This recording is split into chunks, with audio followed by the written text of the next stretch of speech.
திருக்குறள் சிந்தனை.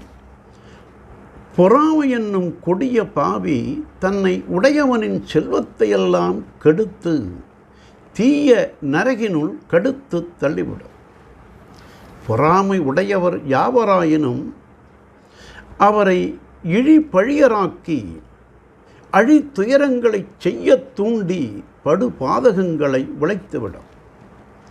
உன் செல்வத்தையெல்லாம் காக்க வேண்டுமானால் பொறாமை என்னும் தீ உன் உள்ளத்தில் படராமல் பார்த்து கொள்ள வேண்டும். அது அல்லல் பல உழைத்து அழிநரகில் ஆழ்த்திவிடும். அதனால் செல்வத்தையெல்லாம் இழந்து தீய நரகினில் யாரும் விரும்ப மாட்டார்கள். அதனால் பொறாமை என்னும் கொடிய குணத்தை உன் உள்ளத்திலிருந்து நீக்கிவிடுக என்று தெளிவாக்குகின்றார் தெய்வப்புலவர்.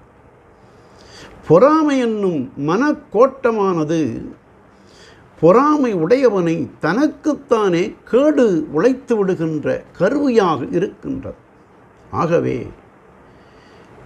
நல்ல வண்ணம் வாழ வேண்டுமானால் உள்ளத்தில் பொறாமையை கொள்ளவே கூடாது என்று தெய்வப்புலவர் அழுக்காராமை அதிகாரத்தில் அழுக்காறு என ஒரு பாவி தீத்திருச்செற்று தீயுழி உய்த்துவிடும் என்றார்.